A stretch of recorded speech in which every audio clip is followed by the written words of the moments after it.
resources to get the Ultralisks out, though. He needs them to deal with this late-game Protoss army.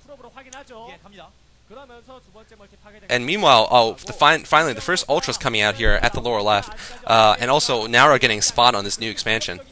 I don't think he knew it was there before. Now the two players, now Oversky is only up one expansion on Naura. And certainly he's lost a lead. I'd say he's pretty much way behind right now. His army is just so much weaker. And Naura now moving in with another force here, going to attack the central expansion here. And this is absolutely critical for Oversky. If Oversky loses his expansion, this is going to be GG here. And what is Oversky doing with his Ultralisks? He needs to get his Ultras there to defend this. If he loses his hatchery, it's going to be so bad for him.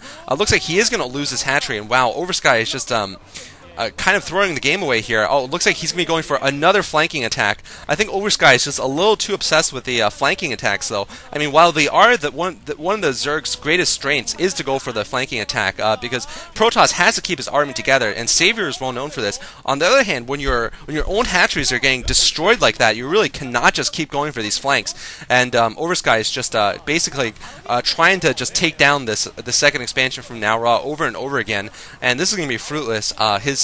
His Ultralisks are going to get ripped apart. Nice upgrades, though. +4, +2 for the Ultras, but 4 Ultras against that army is just not going to be enough. DT is also out for Naura, and Naura is just going to be able to pick off those 4 Ultras. And now Naura moving into the lower left here, and if this goes down, it's going to be a good game.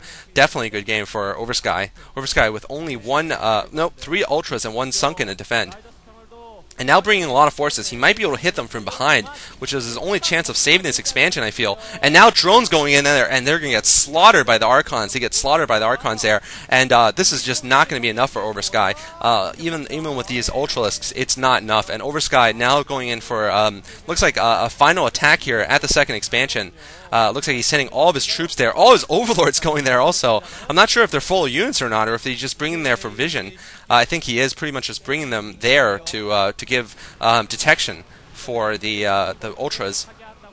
But wow, all the Overlords getting stormed terribly. Naura storming the Overlords, and just an impressive display of storms from Naura.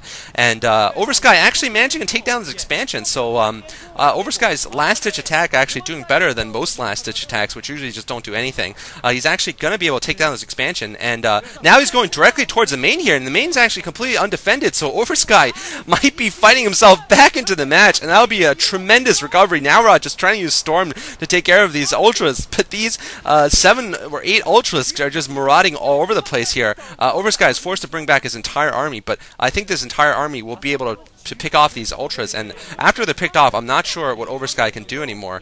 It looks like he's actually retreating, knowing he can't defeat this army, but wow, Oversky has just used this last-ditch attack to buy himself a little bit of a time to get 2 more hatcheries up, one at the upper right and one at the lower middle. But once Naura spots this, I think it will be pretty much over for him. And now the Ultra is getting chased around here. Unfortunately for Oversky, they're just not fast enough, and they're getting stormed and all. They're just running the gauntlet here. Poor Ultralisks. And of course, Oversky has lost pretty much all of his Overlords too. So he's going to have to reproduce them to do anything here. And it seems that Naura just basically licking his wounds a little bit. Naura is completely mined out though. So this is actually not a terrible idea from Oversky to go for the all-in attack at the Nexus there, managing to stop Naura's production, and Naura actually is forced to go for distance mining here, and Oversky catching them perfectly there, catching the probes perfectly at distance, because Naura probably can't afford the 400 minerals for the new Nexus, and Naura could be in huge trouble. This might be one of the pimpest plays of this year if Oversky wins this game because of this clutch snipe there. And wow, those Ultralisks getting stormed again, but oh, Dark Templar getting into the new expansion, and those drones are just getting massacred. That expansion will get destroyed. This is Naura's first-person view, by the way, and darn, I didn't get a chance to see how many minerals he had. I assume he doesn't have enough for another hatchery, though, because he's been forced to do this distance mining. And if he doesn't have enough for another Nexus, he could be... I mean, he's basically not going to be producing anything. So if his army in the field dies, it's going to be a good game for Naura. And Naura now feeling safe enough to bring the probes out. But Oversky, with great timing, has managed to get his Ultras there again and intercept those probes. Perhaps Oversky has an idea that Naura is mined out. because he must know by now, because of the distance mining, what Naura's mineral situation is. And oh, wow, some Mulisks have been made for Oversky also. So those Mulisks getting a couple of kills of their own. These Ultras picking off those High Templar. Sorry, those Dark Templar. And basically, Naura is just going to have to babysit these probes until he can get enough resources to build that Nexus.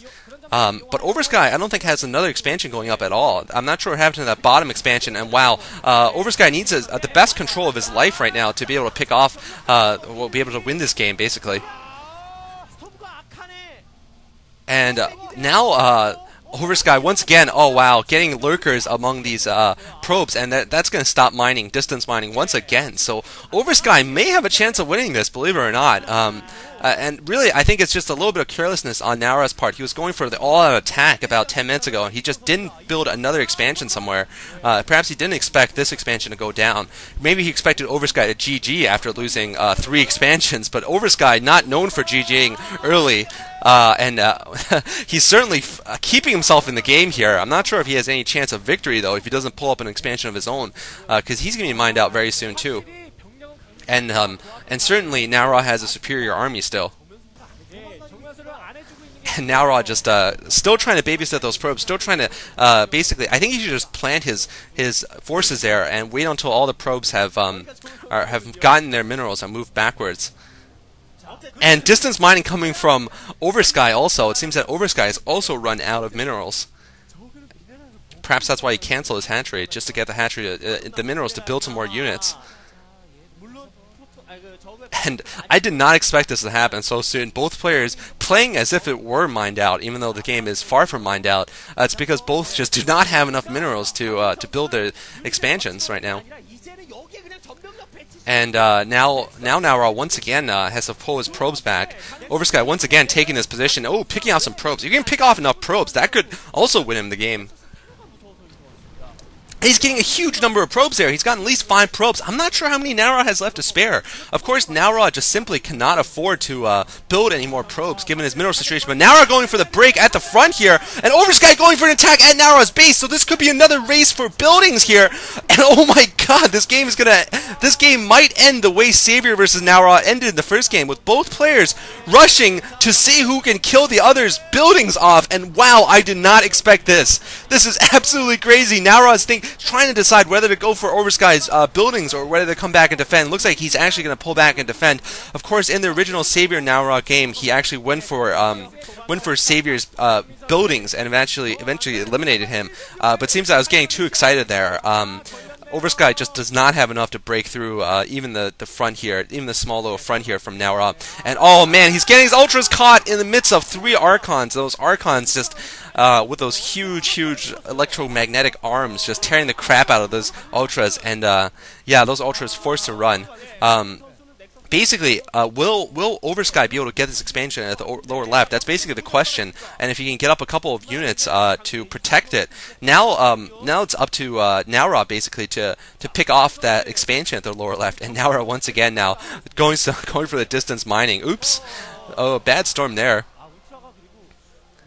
And those 3 Ultras are all that remains for Oversky. I'm laughing listening to the Korean commentators. They're getting so agitated by this. Someone just made a sound.